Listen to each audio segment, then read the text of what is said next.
మరి ఇంత ఉండంగా మరి మన ఎడ్యుకేషన్ సిస్టంలో ఆయన గురించి ఎందుకు చెప్పలే? రాజ్యాంగాన్ని ఇచ్చింది అంబేద్కర్ గారనే పాఠ్య పుస్తకాల్లో పెట్టడానికి కారణం ఏంటి? దీని వెనకాల పెట్టడానికి ఎవరు?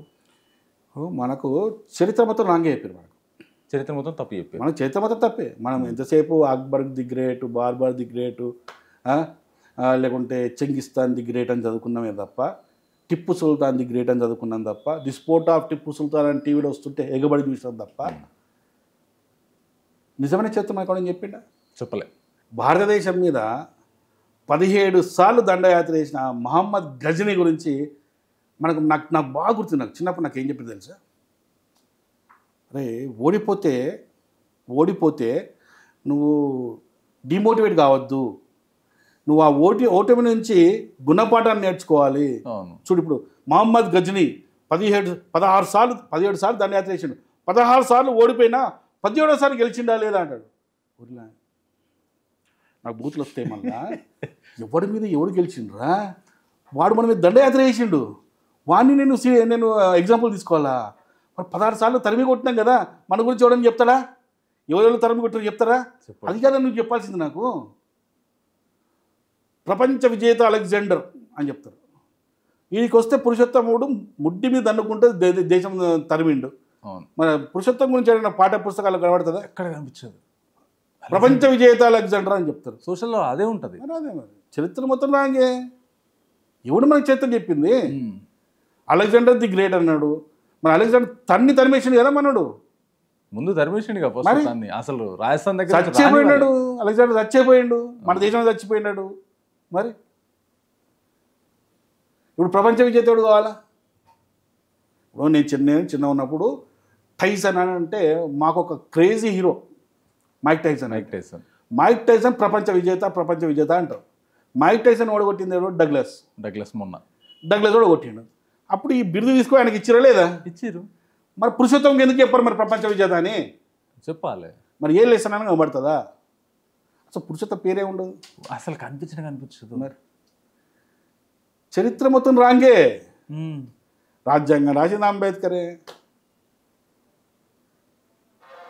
అన్ని రాంగే ప్రతిదీ. అందుకే నిజమైన చరిత్ర గత 10 సంవత్సరాల నుంచే నిజంగా చరిత్ర బయటకు తెలుస్తున్నది. నిజమైన వ్యవస్థ వల్ల కొద్దిగా తెలుస్తుంది. అంతకుముందు మొత్తం చరిత్ర రాంగే అయిపోయింది అన్న. ఇప్పుడు దేనికైనా సొంత సంస్కృతి సంప్రదాయాల్ని, హిస్టరీస్ని ప్రజలకు తెలియజేయడానికి ముందుంటుంది దేశం. కానీ మొట్టమొదటిసారి వీటన్నిటినీ వక్రీకరించారు. అంటే ఇన్ ద సెన్స్ ఒరిజినల్ కాకుండా ఏది తప్పో ఏది చూపించకూడదో దాన్ని చూపించడానికి రీజన్ మొట్టమొదటిసారి బీజం ఎక్కడ పడింది దేశానికి? భారతదేశం స్వతంత్రం వచ్చిన తర్వాత మన ఎడ్యుకేషన్ మినిస్టర్స్ ఎవరో ఒకసారి చెక్ చేసుకోండి.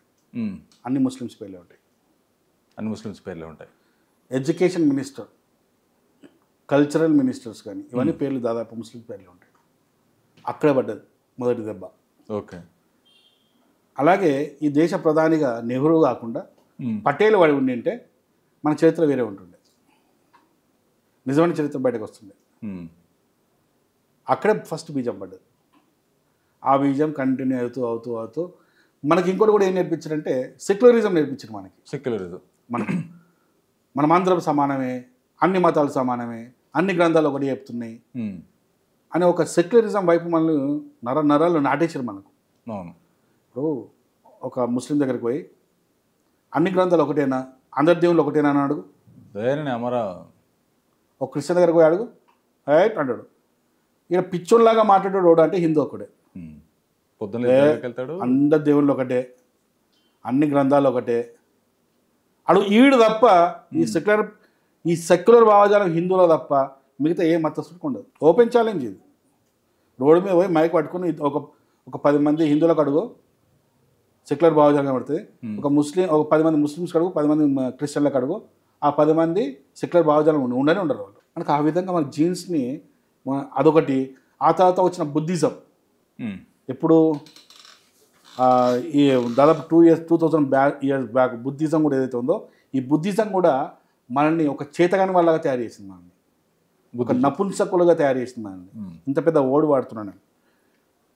హిందూ సమాజాన్ని ఒక నపుంసకులుగా తయారు చేసింది బుద్ధిజం. ఓకే. వీటన్నిటి కారణంగా మనం ఏమైపోయినామంటే సెక్యులర్ వాదులం అయిపోయినాం. కానీ ఇప్పుడు నేపాల్లో కానీ ఇటు చైనాలో చూసుకుంటే బుద్ధిజమే ఎక్కువ ఉంటుంది కదన్న. ఇప్పుడు అక్కడ బుద్ధిజం ఏమున్నా, అక్కడ ఏదున్నా, ఇప్పుడు చైనాలో బుద్ధిజం ఉంది. కానీ చైనాలో చర్చిలను మసీదులని ఓపెన్గా ప్రజలు చేయనిస్తారా? చేయనియరు. కంప్లీట్ డిఫరెంట్ అక్కడ. మరి ఇక్కడ కూడా బుద్ధిజం ఉంది, హిందుత్వం ఉంది. కానీ ఇక్కడ మాత్రం ఎందుకు చేయాలి మనం? ఎందుకంటే మనకు సెక్యులరిజం అనే స్టాంప్ వేసేసారు మనకి. సరే, అప్పుడు ఓకే అలాగుంది. గత 15 సంవత్సరాల నుంచి 10 సంవత్సరాల పైన అయిపోయింది, 12 సంవత్సరాలు నియర్ బై 11 సంవత్సరాలు అవుతుంది. ఇంతకుముందుకు ఈ ఎల్కే అద్వానీ గారు ఉన్నప్పుడు కూడా బీజేపీ హయాంలో వచ్చినప్పుడు అప్పుడన్నా కనీసం ఎడ్యుకేషన్ సిస్టాన్ని చేంజ్ చేసే అవకాశం ఉంటుంది కదా ప్రధానమంత్రి గారికి. అప్పుడైనా చేంజ్ చేయొచ్చు కదా మరి. అప్పుడు లేదన్నా సరే ఈ 15 సంవత్సరాల నుంచి చేంజ్ చేయొచ్చు కదా. ఇప్పుడు ఎడ్యుకేషన్ వ్యవస్థ మొత్తం సిస్టమ్ చేంజ్ అయింది కదా. ఎడ్యుకేషన్లో భారీ మార్పులు తీసుకొచ్చారు కదా. ఇప్పుడు జరిగినాయి. ఇప్పుడు అక్బరు, బాబర్లు ఇవన్నీ లేవు మన చరిత్రలో. లేవు. ఇప్పుడు లేవు. ఇప్పుడు ఇంకా నెక్స్ట్ రాబోయే దాంట్లో అసలు ఇవే ఉండవు. మన గత చరిత్రలో ఇక్కడ ఏం జరిగిందని ఒరిజినల్ చరిత్రలు చెప్తే అసలు మనమే షాక్ అయిపోతాం. ఇప్పుడు ఇక Akbar the great, Babar the great, పొట్టి సుల్తా ఇవన్నీ ఉండవు. ఇక చాలా మార్పు చేశారు. సిస్టమ్ ఎడ్యుకేషన్ విద్యా వ్యవస్థ చాలా మార్పులు తీసుకొచ్చాయి కదా.